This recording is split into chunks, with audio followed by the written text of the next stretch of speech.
Salut les potox, c'est Antox et bienvenue dans cette nouvelle vidéo consacrée à la critique de l'épisode 1 des apprentis champions. Comme d'habitude ça va spoiler de partout, donc je vous invite à regarder l'épisode de votre côté dans un premier temps et ensuite à revenir sur cette vidéo pour qu'on puisse en discuter tous ensemble. Alors il s'agit de l'épisode 1, donc qui dit épisode 1 dit bien évidemment épisode de présentation. Également le concept est basé sur les Jeux Olympiques puisqu'il y a les JO qui vont bientôt débuter. Et dernier point avant de rentrer dans le vif du sujet, je sais pas vous mais je trouve que le générique fait un petit peu pitié honnêtement. Genre tu regardes le générique de Secret Story, à côté il fait un petit peu pâle figure. Même le générique de Marie à tout prix j'ai trouvé plus esthétique. Bref, l'épisode s'ouvre bien évidemment sur la présentation du casting et le présentateur n'est autre que Laurent, donc le même présentateur que celui des apprentis aventuriers. Alors je suis très content que ce soit Laurent parce que je l'aime beaucoup, je le trouve assez drôle, assez touchant même par moments. Mais en revanche il y a un format un petit peu particulier puisque cette fois apparemment, et c'est même une première je pense sur W9, n'hésitez pas à me corriger dans les commentaires si jamais j'ai dit une bêtise, mais j'ai jamais vu ça ailleurs. En gros il y aura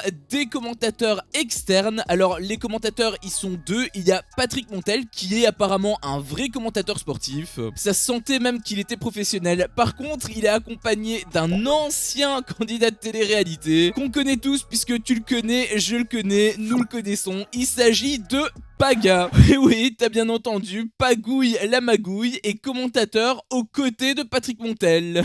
Alors après ça me fait plaisir de le revoir, juste dans des conditions ainsi. Disons que j'étais un petit peu surpris quoi. Aussi petite parenthèse, je sais pas si vous avez fait attention mais le casque de Paga c'est exactement le même que le mien.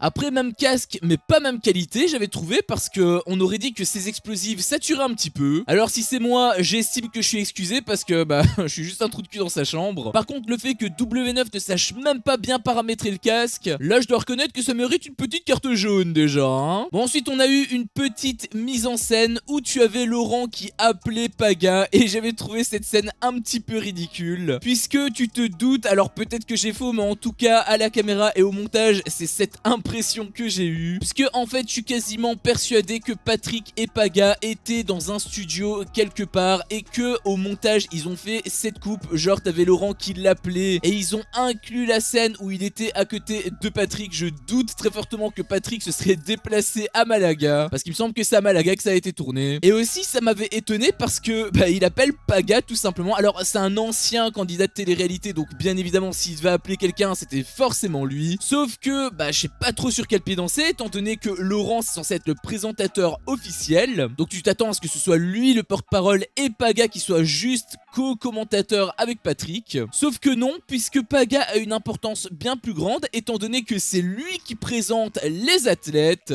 Enfin athlètes entre guillemets hein, parce qu'il y en a qui mangent des frites, il y en a d'autres qui vont pleurer pour un ongle cassé. Donc je dois avouer que ça m'avait pas mal perturbé. Quel rôle concrètement va avoir Paga? Est-ce que c'est un commentateur? Est-ce que c'est un présentateur? Est-ce que c'est un peu un mélange des deux? On dirait que c'est un mélange des deux mais je sais pas, c'est un petit peu spécial on va dire. Bref, après ce petit jeu de passe entre Paga et Laurent, Paga présente les équipes. Donc tu as deux équipes, une équipe jaune et une équipe rouge. L'équipe rouge est constituée de Julien, Manon, Nicolas Lozina, Samy, Adixia, Simon, le nouveau, pas Castaldi, Soraya et Océane. Et en face, nous avons Simon, Castaldi cette fois-ci, Bastos, Giovanni, Greg, Clarisse, Lisa Marie, Beverly et Amélie Neten. Alors on va dire que c'est éclectique. La présentation de Paga j'ai trouvé assez énergique, assez dynamique, même s'il avait fait quelques petites erreurs. Par exemple il devait dire qu'ils étaient équipe jaune et en fait il s'était trompé puisqu'il avait dit qu'ils étaient apprentis champions. Bah oui hein, ils le sont tous.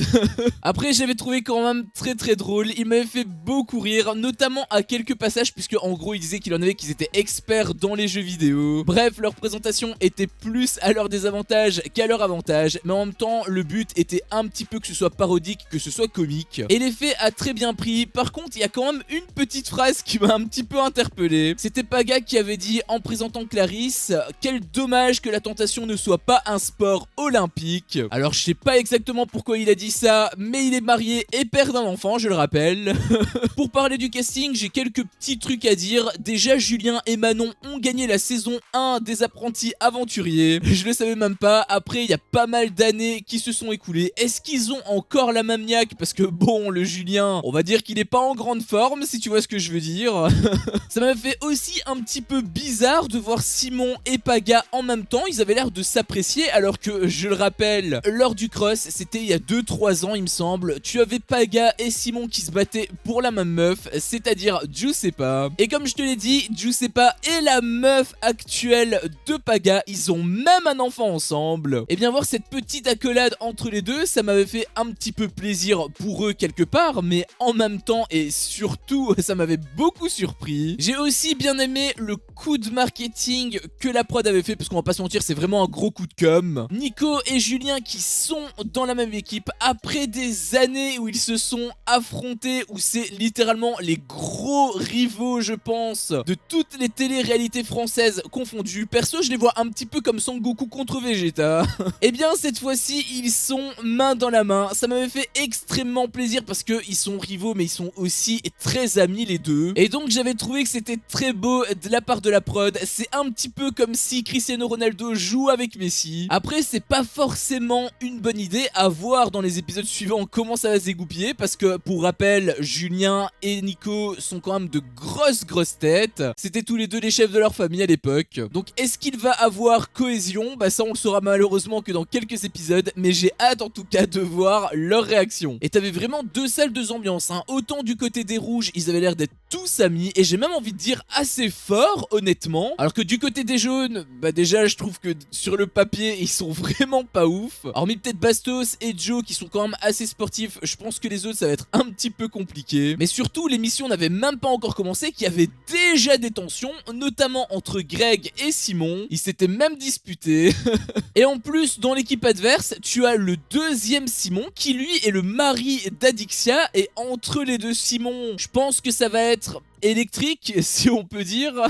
Bon, après Greg en avait pris également pour son grade, étant donné qu'il avait deux de ses ex qui étaient dans la même équipe que lui. C'était Clarisse et Lisa Marie. Alors le casting, il y en a beaucoup que je connais, mais il y en a quand même deux que je ne connais pas. C'est Samy et Lisa Marie. Alors avec Jordan, que je ne présente plus maintenant, il m'avait dit que apparemment Samy, c'était le même Samy que celui qui avait participé dans la bataille des couples. Donc c'était la 4ème édition. Il s'était fait virer parce que je pense qu'il avait donné un pain à l'un des candidats. Enfin, je pense qu'ils s'étaient plutôt tous les deux battus, puisqu'ils avaient été tous les deux à être virés, il me semble. Alors il me dit que c'est lui, mais honnêtement, bon, c'est vrai qu'il a une petite ressemblance, mais je le trouve quand même beaucoup plus fin qu'à l'époque, parce que à l'époque il était vraiment bien stock, on aurait dit une machine de guerre, alors que là bah il avait perdu pas mal de masse musculaire, on aurait dit. Donc est-ce que c'est lui? Je suis pas certain honnêtement. Après il y a d'autres têtes qui sont un petit peu moins connues, mais que moi je connaissais notamment par rapport à Marie à tout prix. C'est Simon, donc je t'en ai parlé, c'est le mari d'Adixia qui a donc participé à Marie à tout prix pour Adixia. Donc apparemment ça a bien marché entre eux. Et il y a également Soraya qui était une candidate de Marie à tout prix, qui était même censée être en bis-bis il me semble avec David de mémoire. Alors j'imagine que ça n'a pas abouti, j'ai aucune info sur ça, j'ai arrêté encore une fois de regarder Marie à tout prix après le 11e épisode il me semble. Enfin bref, ça me fait quand même très plaisir de la revoir parce que je la trouvais plutôt touchante, même si elle était aussi assez naïve je trouvais. En tout cas j'espère qu'elle s'en est remise, et quoi qu'il en soit ça me fait quand même très plaisir de la revoir sur cette émission. Alors sur les deux équipes, je sais pas vous quel est votre favori, mais moi c'est clairement les rouges. Déjà parce que je les apprécie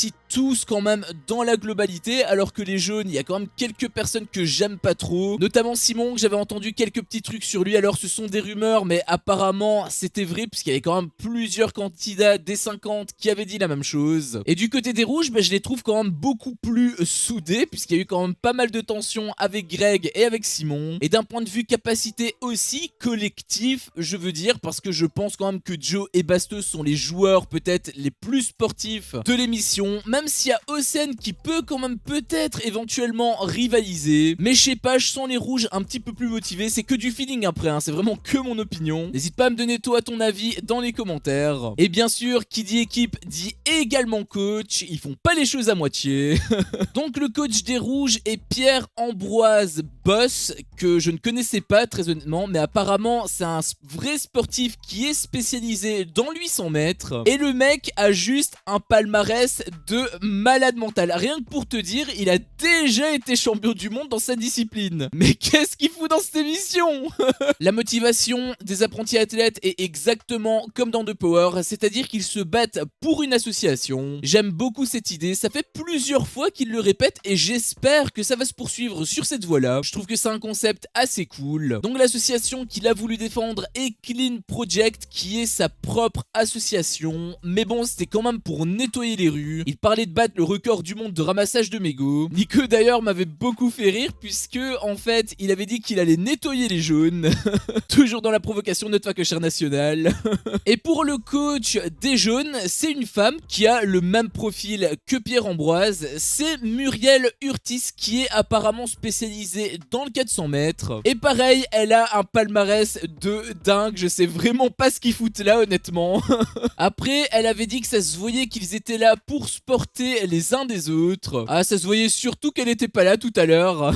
Et donc son association est la fondation Frédéric Gaillan qui éduque et donne des chiens d'aveugles à des mineurs. Donc ils sont également aveugles bien entendu. Et je trouvais que c'était très beau. Rien que pour ça, j'ai quand même une petite préférence pour l'association de Muriel. Je suis un amoureux des animaux. Clarisse aussi d'ailleurs était toute contente parce qu'elle aime beaucoup les chiens également. D'ailleurs elle en a perdu un il y a quelques mois. Elle était magnifique, c'était une grosse boule de poil. Elle l'a très mal vécu. J'espère qu'elle s'en est remise et j'espère aussi, Clarisse, si tu vois cette vidéo, bon ça n'arrivera probablement pas, mais si jamais par miracle tu tombes sur cette vidéo, j'espère que tu vas racheter un chien. Si t'as beaucoup d'amour à partager, donne-en au maximum. Et ensuite vient le moment sérieux puisque Laurent annonce comment ça va se dérouler. Alors déjà, première annonce, ça m'avait fait lever un sourcil puisque apparemment ils vont être dans des hôtels. Ça c'est pas commun.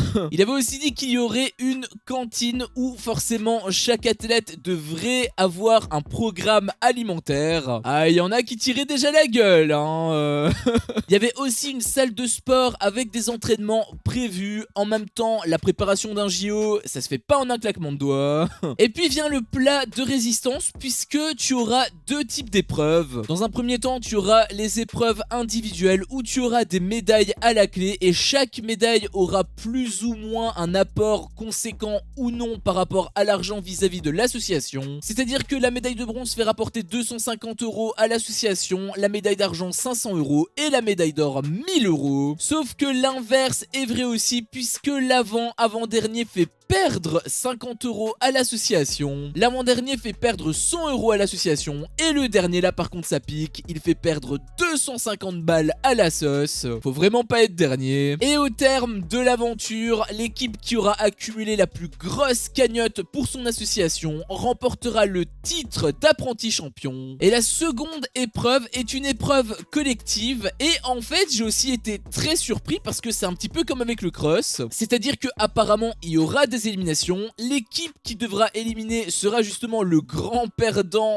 de cette épreuve collective. Et là je me suis posé une question, comment est-ce que ça va se passer? Est-ce qu'il va avoir des remplaçants et que donc ça veut dire qu'on n'a pas le casting complet? Ou au contraire, est-ce que le casting est déjà bloqué? Est-ce qu'ils vont pouvoir aussi récupérer des candidats? J'avoue que sur ce coup-là, il y a pas mal de questions qui sont soulevées dans ma tête. Puis les coachs ramènent leur équipe dans les vestiaires où chaque athlète doit se présenter. On voyait que les coachs étaient des professionnels parce qu'ils étaient vraiment très bons, même si, alors je sais pas si c'est le montage qui m'a donné cette impression, mais on aurait dit que du côté des rouges c'était beaucoup plus organisé, étant donné que leur présentation se faisait à la suite les uns des autres, alors que du côté des jaunes c'était un petit peu plus bordélique. T'en avais un qui se présentait par-ci, un autre par-là. Après je l'ai trouvé globalement drôle, t'avais notamment Muriel qui m'avait fait pas mal rire, puisque bon tu avais Simon qui était un petit peu prétentieux, il avait dit que l'épreuve il le fera en claquette, et donc Muriel en a rajouté en disant qu'il le ferait en marche arrière. Nico aussi m'avait fait beaucoup rire puisque quand c'était au tour de Soraya, Soraya avait dit que en fait elle avait peur parce qu'elle était asthmatique et Nico l'avait rassuré en disant qu'il l'était également. Il lui avait même proposé de partager son inhalateur. Ah, je suis pas sûr que ça va la ravir hein. Aussi quand c'était à son tour, il avait même précisé qu'il était célibataire. Ah, il est chaud patate hein.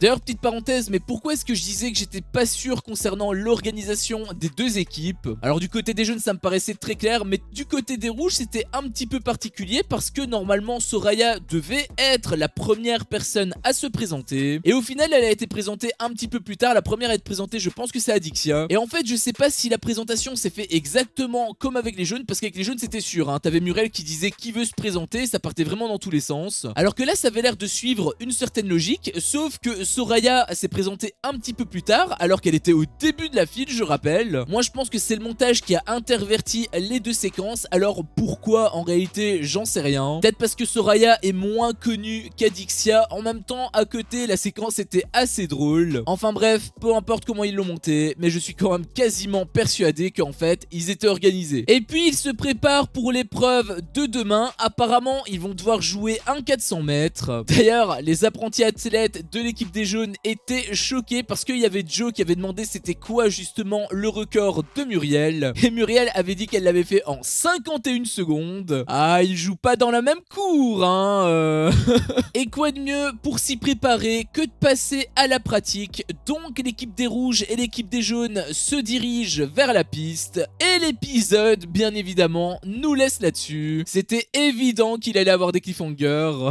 Bref, c'était mon avis sur cet épisode, un épisode que j'ai pas trouvé vraiment intéressant. En même temps c'est l'épisode 1, on le savait, c'est un épisode de présentation. Le concept a l'air quand même vachement cool. Je pense que ça peut mieux marcher que de Power parce que là au moins ils sont habitués, ça ressemble quand même beaucoup au cross, donc je pense pas qu'on aura des problèmes de phase finale comme on a eu dans The Power. Ça a l'air prometteur, d'autant plus que le casting est vraiment 5 étoiles. C'était très bien joué de la part de la prod d'avoir mis Nico et Julien dans la même équipe. Depuis le temps que j'attendais ça. D'un point de vue compétitif, ça promet, mais également d'un point de vue divertissement, puisque on a déjà de fortes têtes un petit peu partout, et aussi l'épisode avait à peine commencé qu'on avait déjà eu des clashs. Peut-être aussi des histoires d'amour, puisqu'on avait vu que Bastos était un petit peu en kiff sur Lisa Marie. Enfin bref, ça a l'air d'être vachement intéressant. Sur ce, cette vidéo s'achève ici. Si mon contenu te plaît, fais-le moi savoir en me laissant un énorme pouce bleu. À chaque fois que je vois ça, je vois que mon contenu plaît, et donc moi ça me motive à continuer. Si t'es pas encore un peu tox, qu'est-ce que tu attends pour me défoncer ce gros bouton rouge? N'hésite pas à activer la cloche pour ne rien louper, et je te dis à la prochaine pour une prochaine vidéo. Ciao.